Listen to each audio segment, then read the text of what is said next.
The real estate market is in the gutter, but there are some really good opportunities. The equity market is in a bull run right now, but is it about to continue? Here are the 3 mega trends that I think will give us the most lucrative investments over the next few years.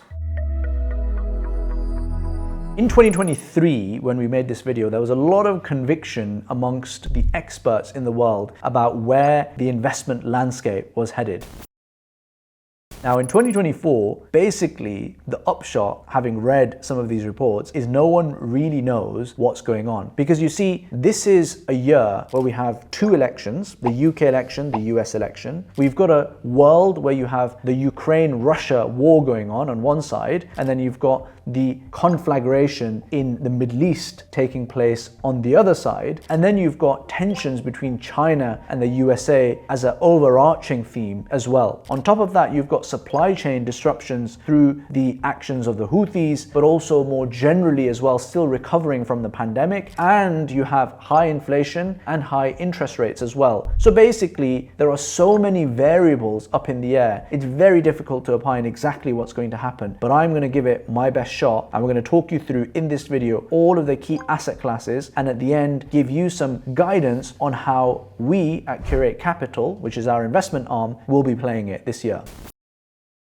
So BlackRock is the largest asset manager globally, and they are experts in equities in particular. And according to them, what they're seeing right now is a huge amount of variance between the brokers and where they see particular stocks headed. In other words, there's not really that much consensus about what's about to happen. What BlackRock do note though is that equities across the board, apart from perhaps the UK, are overpriced. However, equities have been overpriced before, and that's not necessarily an indication that prices are going to fall or rise. So it's not that helpful. What is helpful though is a few simple precepts. The first is that actively managing and keeping an eye on your portfolio this year, more than any other year, is a good idea. Second, investing in high quality, typically defensive stocks that are suited for this uncertain environment is a good idea. The kind of stocks that we're talking about include utility companies, natural resources, mining companies, oil and gas companies. All of these typically do well in these kind of environments.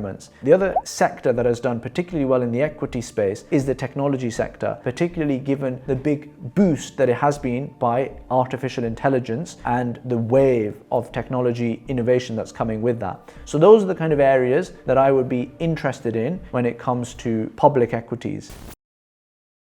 Moving now into private markets, i.e. markets that are not on the publicly listed stock exchange. Let's start with real estate. So real estate has had somewhat of a correction last year, and there are signs that some areas of real estate will continue seeing correction. However, there are clearly deals that are to be had in the market right now. And the reason why these deals have emerged is because as the interest rates have gone up, the financing burden on a lot of these landlords has gone up as well. And that has created stress, which means that they have now become distressed sellers, and that means that you get great deals on the market. However, there have been some areas of real estate that have been doing particularly well, and a particularly vivid example of this is commercial real estate. Office blocks in central downtown areas of large cities have been battered because of the loss of demand for these offices because of the way that COVID and the pandemic has played out. However, you've got other areas of the real estate market that are being particularly resilient, and they may actually have opportunities there. So things like turning office blocks into residential blocks, serviced accommodation and new types of living that are suited for a new type of individual and new type of society. Things like industrial units, logistics units,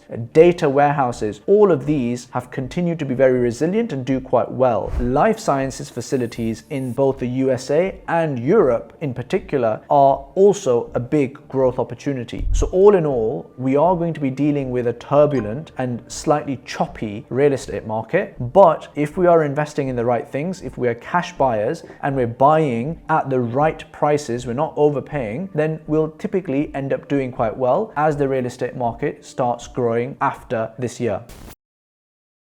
Moving now into income and fixed income, you see the high interest rates, and that means that the risk-free return that you get by parking your money into a savings account is a lot higher than normal. And that means that you can take advantage of that to at least get some of those kind of returns. But remember, those returns are usually below the inflation rate. So in real terms, i.e. the real money that you have, you will actually end up losing some of that as well. And in this world, you also see how banks have retracted and they've stopped lending out as much. And so that means that for businesses and other people like property developers, there has been a bit of a drying up of that financing that was historically available. And this is where something called private credit or private debt comes in, where you can make, as specialist investors, you can make a higher return by essentially replacing the banks and giving these companies or giving these property developers the financing yourself. And of course, in our case, Curate Capital, we would do it in a sharia-compliant way. But the point still remains the same. There has been a contraction and there is a potential to make decent returns as long as you are careful and cautious, know what you're doing, and are trying to make sure that any kind of financing that you give has some kind of strong security behind it. For example, a property. And this is what we've focused on with our income fund and some of the other opportunities that we're looking at right now that are around the SME financing space. As you can see in this graph, BlackRock thinks that this is a huge growth area and private credit is going to expand quite considerably over the next few years. Another key development to keep your eyes on is that 2023 was a year where the interest rates rose, and so we had contraction of the economy taking place because governments wanted to take the heat out of the economy because of inflation. 2024 is likely going to be the year when governments start dropping the rates once more, and so we start going a little bit more into that expansionary environment where you start seeing the green shoots of growth. But what it means is that now is a time to lock in for those long-term higher rate returns as opposed to trying to do that in 6 or 12 months time. You're going to get a better rate right now than you would afterwards. The second thing is when interest rates start falling, more people start taking out more debt because it's become cheaper, right? And this is where you see industries like the property market, which is so driven by debt, suddenly, slowly start to recover. And the final observation here is that are we going to be, despite these falls, in a place where we were before all of this kicked off, in a very low interest environment? Definitely not. We are likely to see a relatively high interest environment, albeit a bit lower than where we are right now, for the foreseeable future. And this does mean that fixed income, private credit, private debt, all of these areas as an asset class are going to remain asset classes of focus for investors for the foreseeable future.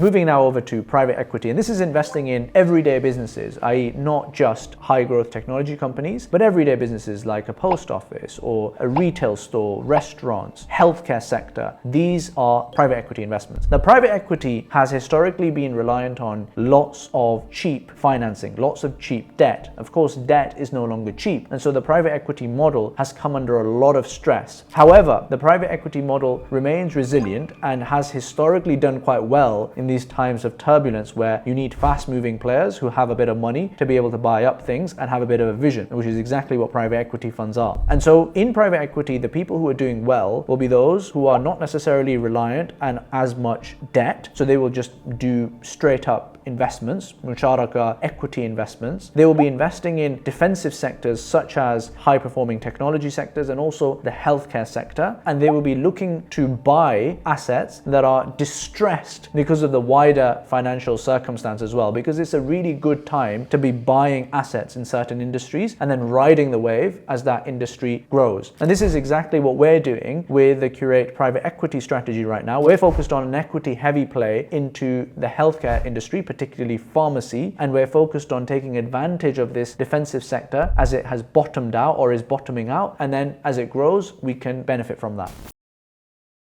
Taking a step back now from the different asset classes and talking about the themes that should percolate throughout all of our investment. For me, there are three broad themes. The first is artificial intelligence is here to stay, and it will have massive ramifications on the way the world is, and that will and should be reflected in the investments that we are doing right now as well. And so from a venture capital perspective, we've got a VC fund as well, where we have been consistently investing in artificial intelligence related startups because we see there is a lot of potential there, and we've been doing it for a number of years already. The second big change is climate change, and we are seeing the damage caused by certain events, over $1 billion worth of damage. The number of those has increased consistently over the last few years and is now peaking. In other words, climate change is very serious and it is here to stay. And so that needs to be a key theme as part of our investments as well. And one of the key challenges that we are going to be facing as a human civilization is transitioning from fossil fuels as our source of energy production to renewable energy sources instead. And that is going to require a significant amount of investment again. This climate theme is reflected across the spectrum of the kind of stuff that we're doing at Curate Capital. It's certainly present in the startup world, where we've consistently invested in a number,